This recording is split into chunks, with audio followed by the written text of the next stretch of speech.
திருமாலின் தச அவதாரங்கள். 5வது அவதாரம் வாமன அவதாரம். பிரகலாதனுடைய பேரன் பலி இந்திரனுடன் போர் செய்து பலி தோற்றான். மீண்டும் பலம் பெற்று எப்படியாவது தேவர்களை ஜெயிக்க வேண்டும் என தனக்குள் ஒரு பிரதிட்சை எடுத்துக்கொண்டான். பிருகு வம்சத்தில் தோன்றிய சுக்ராச்சாரியார் முதலிய அந்தணர்களை அணுகி ஆலோசனை செய்தான். அவர்கள் பலி சக்கரவர்த்தியிடம் விக்ரஜித் என்ற ஒரு பெரிய வேள்வியை நடத்தும்படி உபதேசம் செய்தார்கள். அவ்வாறு அவர் வேள்வி செய்யவே அதிலிருந்து ஒரு பொன் ரதம் வெளிவந்தது. அந்த ரதத்தில் கணக்கற்ற வில்லும் அம்பும் கவசங்களும் இருந்தன. அதில் சிங்கத்வஜம் கட்டப்பட்டு இருந்தது. அச்சமயம் பலியினுடைய தாத்தாவாகிய பிரகலாதன் அவன் முன் தோன்றி அவனுக்கு என்றும் வாடாத தாமரை மலர் மாலையை கொடுத்தார். சுக்ராச்சாரியார் ஒரு சங்கை கொடுத்தார். பலி சக்கரவர்த்தி வேள்விக்கு வந்திருந்த அந்தணர்களை வணங்கினார். சுக்ராச்சாரியாருடைய ஆசியையும் பெற்றார். ரதத்தில் ஏறினார். கவசத்தை தரித்து கொண்டு ஒரு கையில் வில்லையும் மறு கையில் சங்கையும் தாங்கிக் கொண்டான். அசுர சேனைகள் புடைசூழ நேரே தேவலோகம் சென்றான். அமரர் உலக தலைநகரான அமராவதியை முற்றுகையிட்டனர். அமராவதி பட்டினம் அழகுவாசம் செய்யும் இடம். இந்த எழிலார்ந்த நகரம் தனக்கு உடமையாயிற்று என்ற உற்சாகத்தில் அசுர படைகளுடன் பலி இந்திரபட்டினத்தை தாக்கினான். பலி எழுப்பிய யுத்த சன்னத்தமாகிய சங்கோலி கேட்டதும் இந்திரனுக்கு அச்சம் ஏற்பட்டது. உடனே தேவர்களின் குருவான பிரகஸ்பதியை போய் கலந்து ஆலோசித்தான். தேவேந்திரன் பிரகஸ்பதியிடம், குரு பகவானே, பலி முன்பை விட அதிக பராக்கிரமத்துடன் அசுர சேனைகளை திரட்டி கொண்டு நம்மை முற்றுகையிட்டு இருக்கிறான். அவன் செய்த வேள்வியின் ஓம குண்டலத்தில் இருந்து தோன்றிய ரதத்தில் ஏறி வந்திருப்பதை பார்த்தால் நாம் அவனை ஜெயிக்க முடியாது என்று கருதுகிறேன். ஆகவே நான் தங்களிடம் அடைக்கலம் தேடி தேவ சைன்யத்துடன் வந்திருக்கிறேன். இப்பொழுது நாம் என்ன செய்யட்டும்? சரியான உபாயம் சொல்லுங்கள் அப்படின்னு சொல்லி கேட்கிறான்.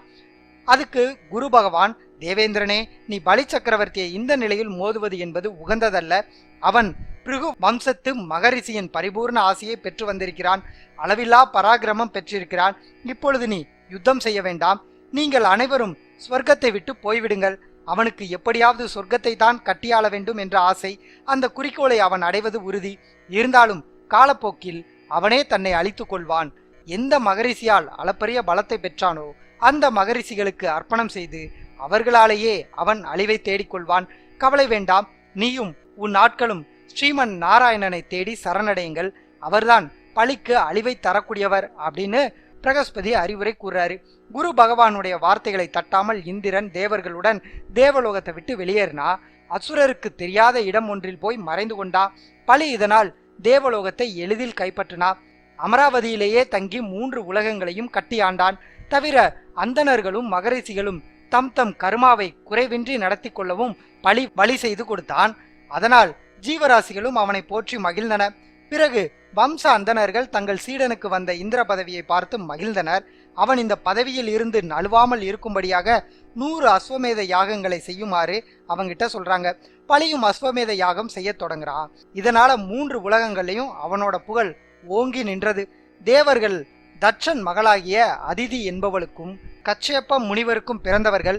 இதனால் தன் மக்களுக்கு ஏற்பட்ட எளிய இழிநிலை வாழ்க்கையை எண்ணி அதிதி மிகவும் வருந்தினாள்.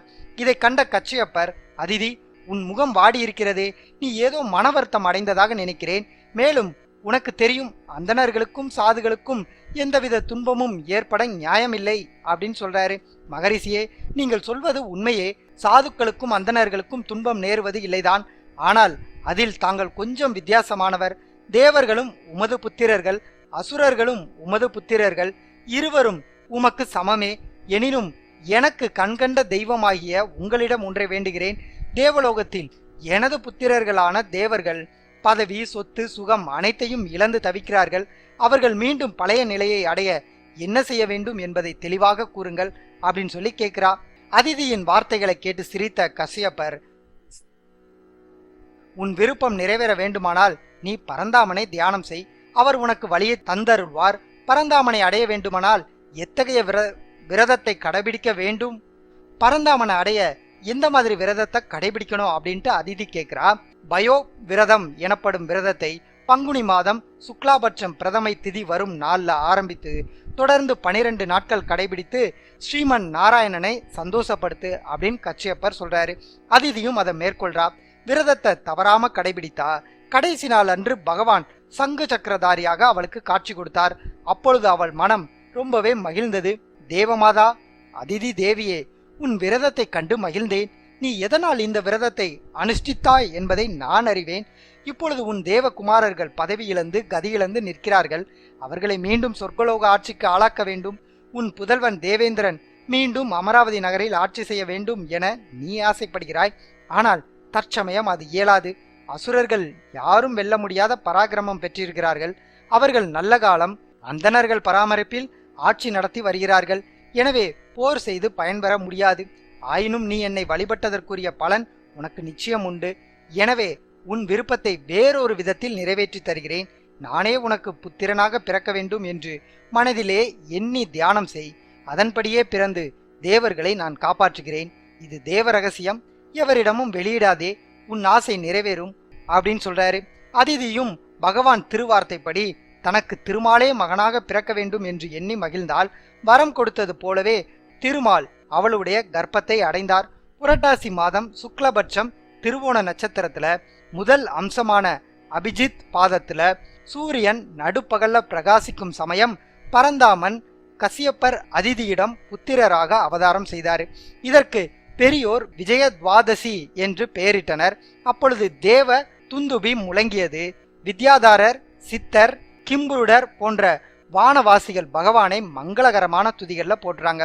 பிறக்கும் போது அவர் தந்த காட்சியை கச்சியப்பரும் அதிதியும் பார்த்து ஆனந்த கண்ணீர் சிந்தினாங்க.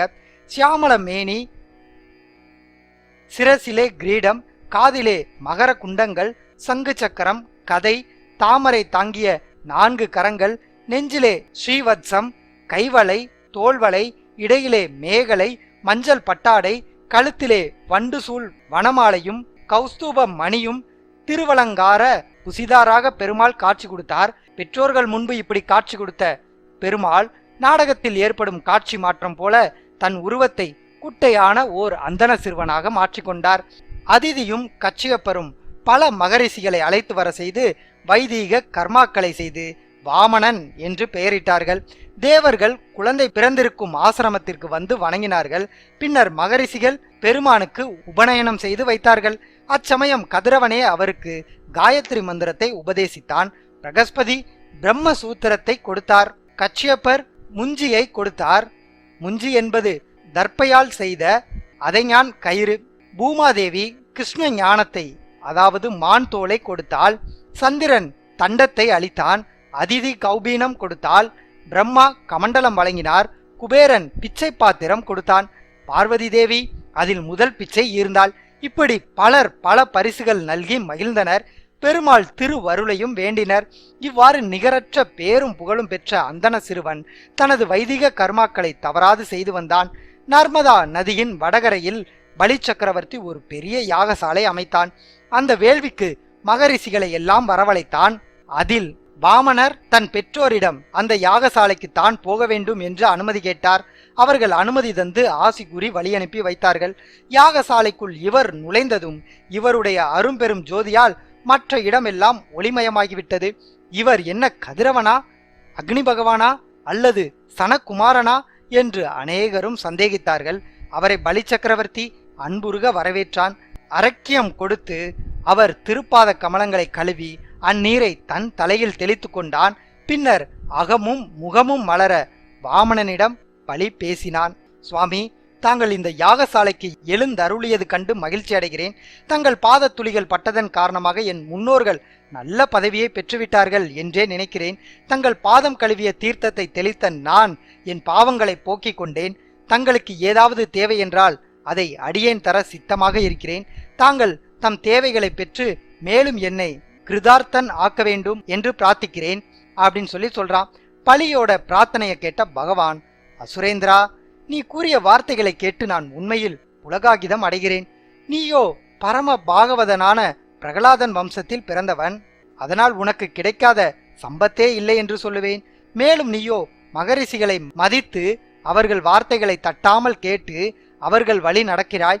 அந்தணர்களுக்கு ஆவண செய்து ஆதரிக்கிறாய். இப்படிப்பட்ட உனக்கு என்ன குறை இருக்க போகிறது? அது மட்டுமா, உன் தந்தையோ தேவதைகள் அந்தணர்களாக வந்து அவனுடைய ஆயுளை யாசிக்கிறார்கள் என்று அறிந்தும் தெரிந்தும் யாசித்ததை அவன் கொடுக்கவில்லையா?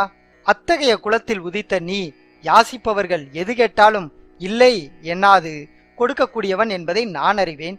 கொடுக்கிறேன் என்று சொல்லிவிட்டு பின்னால் வாக்கு மாறுவது என்பது பெருத்த அவமானம் என்பதை நீ அறியாதவன் அல்ல.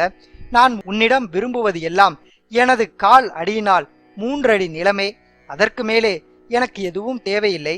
ஆக எனக்கு தேவையான அந்த 3 அடி நிலத்தை பெற்றுப்போகவே வந்திருக்கிறேன் அப்படின்னு சொல்றாரு. பலி சக்கரவர்த்தி, சுவாமி, என்னிடம் யாரெல்லாமோ எதையோ கேட்டு பெற்று செல்கிறார்கள். தாங்களோ மிகவும் இளைய வயதினராய் இருக்கிறீர்கள். அப்படிப்பட்ட தாங்கள் தங்கள் காலடியினால் 3 அடிகள் கேட்பதாக நினைக்கிறேன். பிரம்மச்சரியத்தை கடைபிடிக்கும் உங்களுக்கு பகவானை தியானிக்க சௌரியமாக நிறைய மலர்கள் பூத்து குலுங்கும் பூந்தோட்டத்துடன் கூடிய பெரிய நிலத்தை தருகிறேன் அப்படின்னு பலி சக்கரவர்த்தி சொல்றான். அதுக்கு பகவான் அசுரேந்திரா, நீ கூறிய வார்த்தைகளால் நான் மிகவும் திருப்தி பெற்றேன். ஆனால் எனக்கு நான் கேட்கும் 3 அடி நிலம் மட்டும் போதும், வேறு எதுவும் தேவையில்லை அப்படின்னு சொல்றாரு. பலி சக்கரவர்த்தி அவரை வணங்கி தங்கள் விருப்பப்படியே தருகிறேன் அப்படின்னு சொல்லிட்டு வாமனருக்கு தானம் செய்வதற்கு நீர் நிறைந்திருக்கும் கிண்டிய கையில எடுத்தான். அந்த நேரம் இவற்றையெல்லாம் கவனித்துக் கொண்டிருந்த சுக்கராச்சாரியார் பலியை தனியே அழைத்தார். பலியே, இதோ இங்கு குள்ளமான உருவில் வந்து நிற்பது வேறு யாருமில்லை, ஸ்ரீமன் நாராயணனே. அவர் தேவர்களுக்கு உதவ வேண்டும் என்ற ஒரே எண்ணத்தில் இங்கு வந்திருக்கிறார். எந்த காரியத்தையும் ஆராய்ந்து அவசரப்படாமல் சற்று நிதானமாகவே செய். நீ செய்யப்போகும் காரியத்தால் உனக்கு மட்டுமல்ல, உன்னை சேர்ந்தவர்களுக்கும் உன்னை நம்பியிருக்கிற அசுரர்கள் அனைவருக்கும் அழிவு வருகிறது என்பதை மறந்துவிடாதே. இப்பொழுதும் ஒன்றுமில்லை, வாக்கு கொடுத்து விட்டோமே, அதை நிறைவேற்ற வேண்டுமே என்ற தயக்கம் வேண்டாம். ஒரு சில இக்கட்டான நிலையில் வாக்கு தவறுவதை சாஸ்திரங்கள் சம்மதிக்கின்றன. அது மட்டுமல்ல, ஒருவர் பிரம்மச்சரிய விரதம் உண்டு பிறர் பொருளுக்கு ஆசைப்படும் போது நீ பொய் பேசுவது தவறில்லை. ஆகவே உன் வாக்குறுதியை மறந்து விடுவாயாக அப்படின்னு விளக்கமா சுக்கராச்சாரியார் எடுத்துரைக்கிறாரு. ஆனால் பலி சக்கரவர்த்தி என்ன சொன்னார்னா, ஆச்சாரியாரே, நீங்கள் சொல்வது முற்றிலும் சரியே. இருந்தாலும் சற்று சிந்தித்து பாருங்கள். என் குலம் எப்படிப்பட்டது? நான் வாக்கு தவறினால் பரம பாகவதனான என் பாட்டன் பிரகலாதனுக்கு இழிவு அல்லவா? இந்த துர்த்தன் பிரகலாத வம்சத்தில் பிறந்தவன் வாக்கு தவறிவிட்டான் என்று அவர் பெயரை நினைத்துதானே உலகம் பழிக்கும். கொடுத்த வாக்கை பூர்த்தி செய்வதை காட்டிலும் சிறந்த தர்மம் வேறு உண்டா? தானம் செய்வதனால் நான் அனைத்தையும் இழந்தாலும் சரி, ஒரு அந்தணனுக்கு அளித்த வாக்குறுதியை ஒருபோதும் நான் மீறமாட்டேன். வந்திருப்பது பரந்தாமனே என்று சொன்னீர்கள். பகவானே வந்து யாசிக்கிறான் என்றால் அது என் குலத்துக்கு ஏற்பட்ட பெருமையாகவே நினைக்கிறேன். அவருக்கு தானம் கொடுப்பதால் வரும் விளைவு எதுவாயினும் நான் ஏற்றுக்கொள்ள சித்தமாயிருக்கிறேன். தயவு செய்து என்னை மன்னித்து விடுங்கள். தங்கள் பேச்சை கேட்கவில்லை என்று கருத வேண்டாம். நான் கொடுத்த வாக்குறுதியை மீறப்போவதில்லை அப்படின்னு பலி சக்கரவர்த்தி சொல்றாரு. சுக்கராச்சாரியார் கோமா, அடே மூடா, நான் உனக்கு இப்படி விளக்கமாக கூறியும் என் பேச்சை கேட்காத நீ பதவி இழந்து பரிதாபகரமான நிலைக்கு தள்ளப்படுவாய் அப்படின்னு சாபம் இட்டாரு. பலி அந்த நேரத்துல தன் மனைவியை அழைத்து வாமனருக்கு நீர் வார்த்து கொடுக்க தயாரானான்.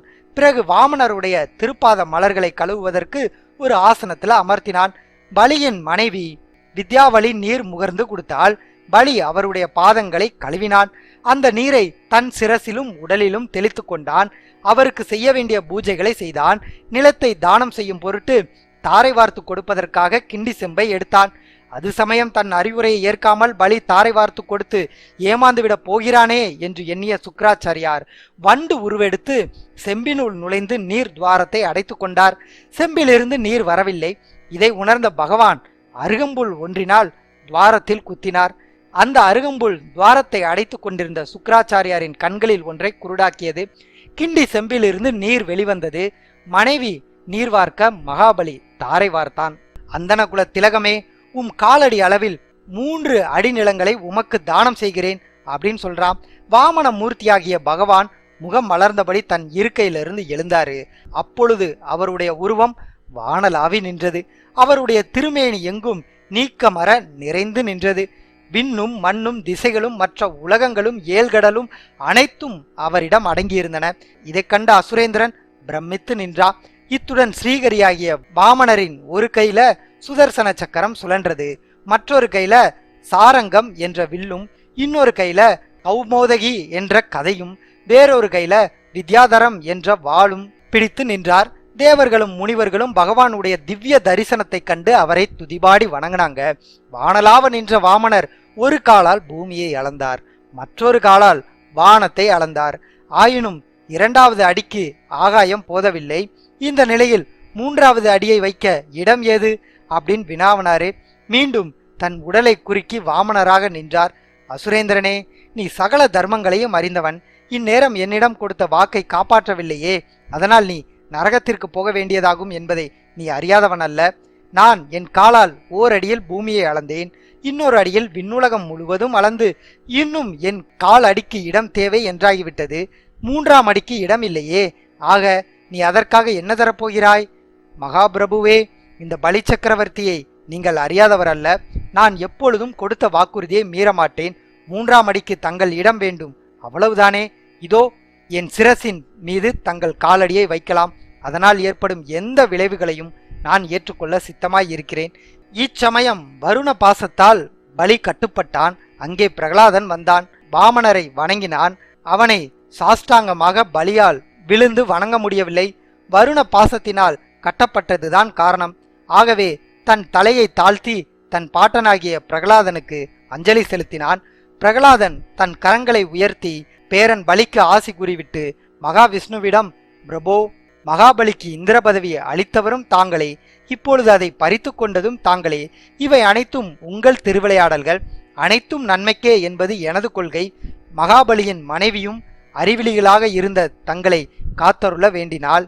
பிரம்மாவும், தயாநிதியே, தாங்கள் கருணை கூர்ந்து பலியின் விஷயத்தில் அவனுக்கு பரிபூர்ண அனுகிரகத்தை தந்தருள பிரார்த்திக்கிறேன் அப்படின்னு சொல்றப்ப பகவான் திருவாய் மலர்ந்து, பிரம்மதேவனே, நான் யாருக்கு என் அருளை அளிக்க விரும்புகிறேனோ அவனுடைய செல்வத்தை பறிப்பேன். அப்படி செய்யாவிட்டால் அவன் செருக்குற்று என்னை சிந்திக்காமல் போய்விடக்கூடும். எனினும் என்னை சரணடைந்தவர்களை நான் ஒருபோதும் கைவிட மாட்டேன். இங்கே பலி தான் செய்யப்போகும் தான தர்மத்தால் தனக்கு பதவி பறிபோகும், துன்பம் வரும் என்று அவனுடைய குருகுல சுக்ராச்சாரியார் சொல்லியும் தடுத்து நிறுத்த முயன்றும் பலி தன் உறுதியை கைவிடவில்லை. எனது மாயைகளை தேவர்களும் முனிவர்களும் கூட தாண்டுவது அரிது. ஆகவே அவர்களாலும் அடைய முடியாத ஸ்ரேயஸை பலி அடைந்து விட்டான்.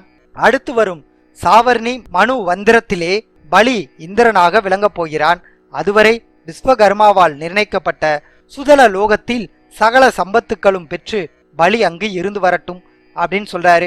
பிறகு பகவான் பிரகலாதனை அழைத்து, அப்பா, பாகவத சிரோன்மணியாகிய நீயும் சுதல லோகத்திற்கு போக கடவாய். நான் அங்கு உங்களுக்கு துவார பாலகராக இருந்து ரட்சிப்பேன் அப்படின்னு அனுகிரகித்தார்.